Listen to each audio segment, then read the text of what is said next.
just wanted to come on here and say I'm sorry. I voted for him, and I thought he was going to make things better for folks like us. Florida is now experiencing a complete collapse. Over the next 3 years, you will see housing prices on the East Coast and the West Coast and the south of Florida drop 30 to 40% over the next 3 years. It's that dire in Florida. And what's causing it all? People are moving out. People simply can't afford to live in Florida. And many people can't afford to fix their homes from the latest storms. It's only going to get worse. If you have property to sell in Florida, you better hurry. You better aggressively get it done. Because over the next 3 years, it's going to get worse and worse and worse. It's going to make the 2008 crash look like a picnic. So what is going on right now? You're seeing mass exodus of people leaving Florida in droves because it's simply not affordable. Insurance is too high. HOA is too high. Everything is too high. And even with the prices coming down, it's not going to matter. Nothing is going to save Florida at this point except for a 30 to 40% drop because it's just too expensive to live there. And the economics aren't there. Like and follow for more. We'll be talking about it for a long time. Hello guys, welcome back to Matthew Reports. Look, I don't know why so many people keep voting against their own interests and then act shocked when the consequences hit them right in the wallet. The same crowd that cheered for mass deportations, harsh policies, and America First rhetoric is now watching their businesses crumble, their beaches empty, and their state economy suffer. If you spent years attacking the very workers and tourists who keep your state running, why are you surprised when they disappear? It's the ultimate contradiction.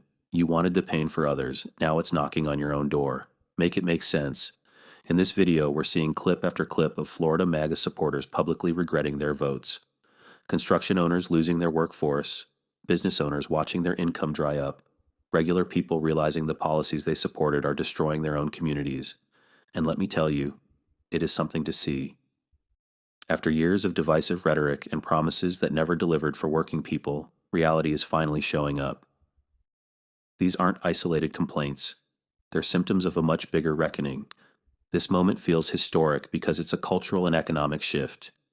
For too long, certain voters bought into fear-mongering instead of practical solutions. They cheered when immigrants were targeted, when regulations were slashed, and when division was sown. But now the bill is coming due. Empty beaches, skyrocketing insurance, labor shortages, and businesses closing. Watching former Trump supporters admit they got it wrong. The discomfort is palpable, and it's long overdue. Florida beaches are empty because racism don't pay the bills. Now, those beaches and businesses are empty in Florida, and the business owners are scratching their head. They're like, I don't understand what's happening and why this is going on. This is what happens when you build your entire platform on bigotry and fear. When you spend years attacking immigrants, the very people who visit your state, spend money in your hotels, eat at your restaurants, buy your tacky-ass beach tiles. Don't act shocked when they stop showing up. And understand, it's not just tourists who aren't coming to Florida. When you squeeze the working class like a lemon, there is no juice left for joy. You think people got beach money right now? People can't even afford to go outside.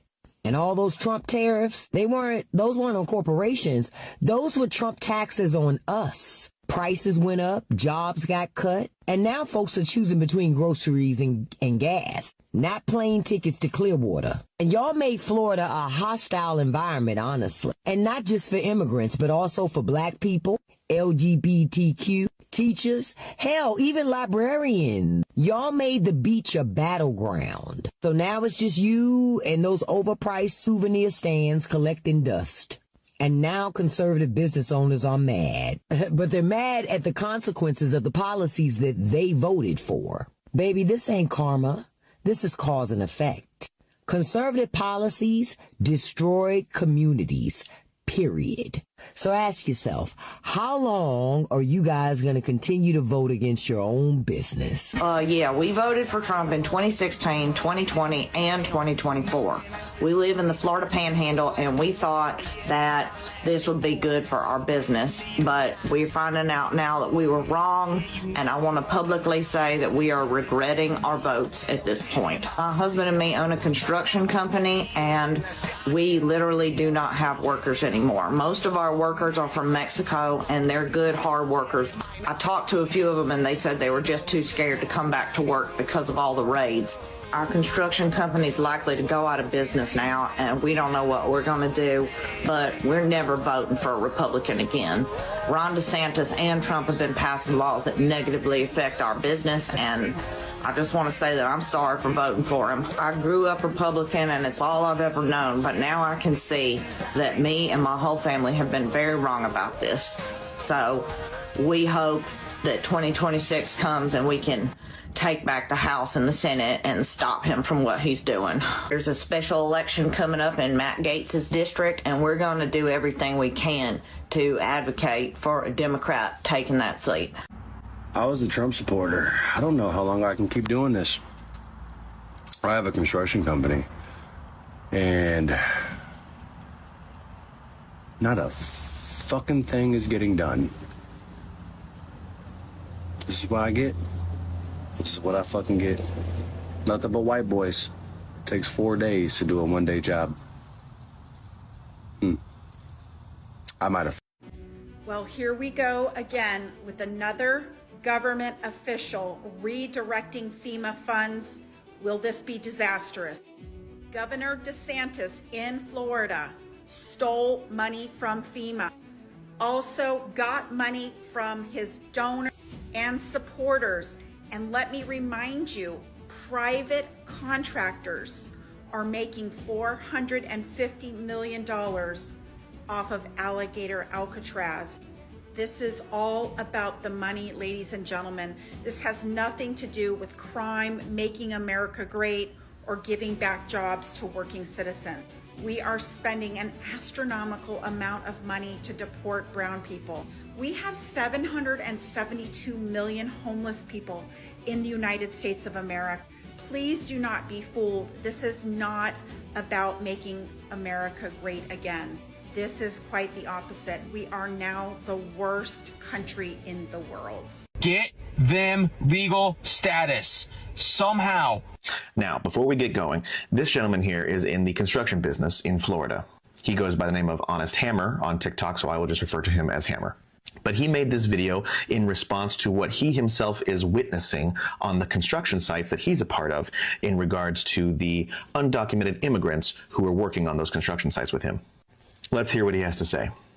I've seen a lot of the videos, and it seems like a lot of people are just yelling and they're mad. I don't understand why this is happening. I don't understand it either. It's not what I voted for. But this is what you voted for. You may not have been aware of what you were voting for, but this is what you voted for. If you look back at the first Trump administration, he had every immigrant that was here under TPS, the temporary protective status, at risk for deportation. He had the whole TPS program at risk. But that's on you to either remember or go look and seek out yourself the past actions of this president. Because if you're only watching right-wing media, no one over there is going to tell you anything about that. That's why it's so important that we break out of our echo chambers. I voted for the criminals to be removed, 100%. But there are a lot of hardworking immigrants in this country that are building this country. Going back to when I started building the Hard Rock, 85% probably immigrants, all hardworking people providing for their families. Talk to them, get to see their kids on their phones, hear them all interact, have great days, loving what they do. Because they're people. They're people. And if we're stuck in our echo chambers, the right-wing echo chamber has made you believe that they're criminals. I've got a solution. The solution, President Trump, is to not deport these gentlemen right away, these hardworking gentlemen and women that have been removed from these job sites. Get them legal status somehow, under a work visa, background check them, do whatever you need to do to make sure they're not criminals, but let's get them legalized. Hammer, we had a chance to do that. We actually had many chances to do that. One chance we had was in the run-up to the election in 2024. There was a bill ready for a vote, a bipartisan bill. It would have provided massive amounts of funds for new technology to have at the border, for new enforcement officers to be hired, for new immigration judges to be appointed, and the courts expanded to process asylum claims faster. Donald Trump torpedoed that bill because he was more interested in having the issue to run on than the problem solved. But that wasn't our only chance. We had a couple more chances too. Oh, Florida. You in danger, girl.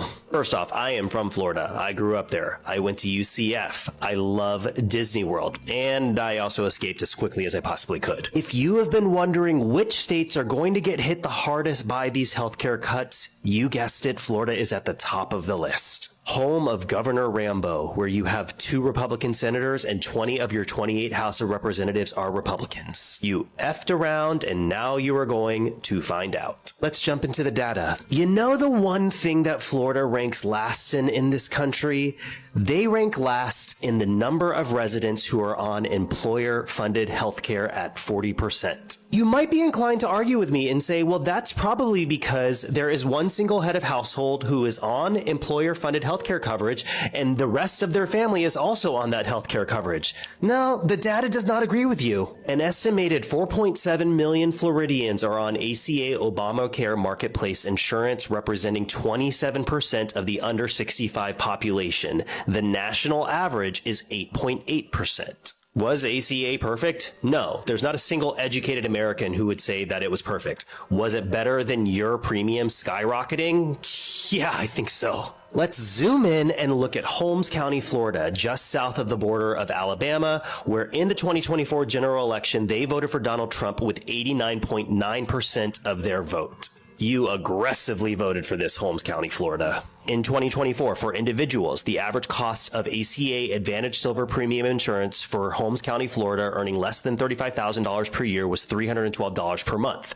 With the ACA subsidies in place and factoring in healthcare inflation, that number was anticipated to rise to $349 per month in 2026, an increase of around 11% in costs. But you voted for these subsidies to go away, and now your cost is $680 per month. That is an increase of 118%. It turns out that racism is very expensive. People are fucking leaving. Like, we're all leaving. Rachel and I are leaving. Like, we can't fucking... Please watch his entire video. It shows you just the frustration of so many people in Florida, and how so many people in Florida, it's not reported in the news, it's not really talked about, but there are thousands and thousands of people preparing and getting ready to leave because Florida has just gotten ridiculously expensive, and it's number one. Yeah, Florida's number one in inflation in the country. That's right. Florida is number one in inflation. So here's a guy explaining how much it used to just cost to rent a small place, and it's more than doubled. And going to the grocery store is ridiculous. But just living all around Florida, when you're number one in inflation, it's just one thing after another, after another, after another. And I have so many friends that live down in Florida, and many of them are just like, it's just too much. It's just gotten to be too much. We've had enough. We're moving out.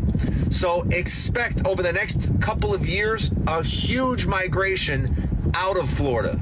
Yeah, you may still get some of the rich folk going down there, but the average Joe, no, the average Joe's leaving. Ron DeSantis and his hate-filled agenda, which of course is also being pushed by the Republicans in the Florida State House. They have solid control of this state and have for many decades now. But this agenda of hate is costing the state economy here in Florida billions of dollars already. Here's what's happening. Two conventions that were supposed to bring in literally thousands and thousands and thousands of tourists to the state of Florida have canceled. There was a women's technological leadership conference that was supposed to bring in 16,000 people due to Florida's mainly the 6-week abortion ban, but also they mentioned every other hate-filled piece of legislation that DeSantis has signed, so they've pulled out. A nurses' convention has pulled out of this state, robbing us of thousands of people, spending probably thousands of dollars. And of course, we cannot forget the fact that Disney shut down a multi-billion-dollar planned project that would have brought a couple thousand high-paying jobs to the state of Florida. So we're being robbed of future economic activity. They voted for Donald Trump, and now they're losing everything. Let's talk about it. I want to tell you the story of Brian and Brad Watson, father and son, farmers in Pennsylvania. They voted for Donald Trump, and now they're losing everything. Their story was recently covered in an article in the New York Times titled "The Last Days of Butter Ridge." It's a lengthy piece, and I will put a link in the video description below if you'd like to read it yourself. I'm going to read just a part of this article, and then I have some comments I'd like to make. Now, I will tell you that this article is written in such a way as to make you feel sorry for Brian and Brad. You can feel for them however you like, but I will explain to you what I think of Brian and Brad when I'm done. Let me read just a little of this, and then I'll have some points to make. Brad Watson, 41, awoke without an alarm at 5:30 a.m., strapped on his headlamp, and headed to the barn. Cold air leaked through a small gap in the boards, and he stuffed a paper bag into the hole to block the wind. He knew every detail of the barn in the morning. Hay shifting beneath his boots, heat rising off the cows, the way the milking equipment froze against his hands. He walked through the stalls to greet each cow by name, and then stopped. It was Meg, a purebred cow, one of his best. She had flipped over her stall in the night and twisted in her chain, strangling to death. He knelt to touch her head and then kept walking toward the milking parlor. More than 90 other cows still needed to be milked, twice a day, every day. And that work never stopped for a weekend or a vacation or a dead cow or any other crisis during a winter in which his family dairy business was beginning to unravel. He guided the cows into the parlor one at a time, patting their flanks to help them stay calm. "Come on, girls, settle down," he said. He hooked each one up to a machine and watched the milk start to flow as he ran through the numbers again in his head. His milk check came every other week, and it never covered his bills. Feed, fuel, fertilizer, all had nearly doubled in recent months. Lately, he was losing several $100s each day. To every black person and working class viewer watching this, take notes. This is what happens when people prioritize hate and division over real economic sense. Your communities have warned about these policies for years. Keep trusting your instincts. Keep building your own networks, and never apologize for demanding policies that actually help working families. And to those now regretting their votes in Florida and beyond, this is cause and effect, not bad luck. You can't build an economy on fear, deport hardworking people, alienate tourists, and expect everything to stay golden. The same energy used to attack others has now turned inward. Maybe next time, choose leaders who unite instead of divide. This compilation isn't about celebrating suffering. It's about exposing the hypocrisy and watching the consequences of choices play out in real time. After years of being told that certain policies would bring prosperity, the opposite is happening, and the people who pushed hardest are feeling it first.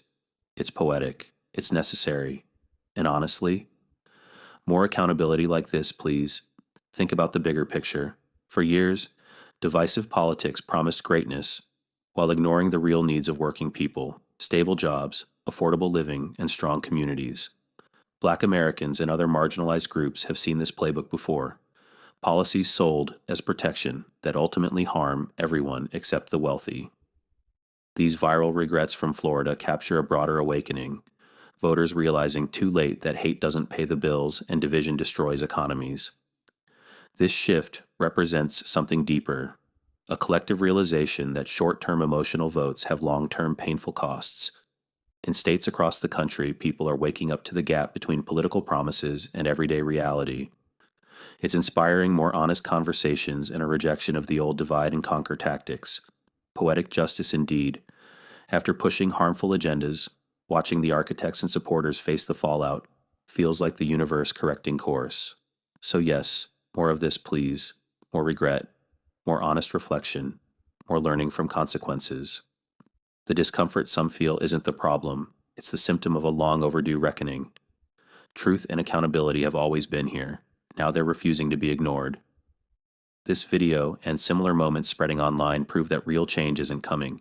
It's already here, and it's unstoppable. What do you think? Have you seen people regret their votes in real life? Drop your thoughts in the comments. If you enjoyed this breakdown, smash that like button, share it with someone who needs to see it, and subscribe to Matthew Reports for more unfiltered takes. We'll catch you in the next one. Stay aware, stay informed, and keep demanding better. Peace.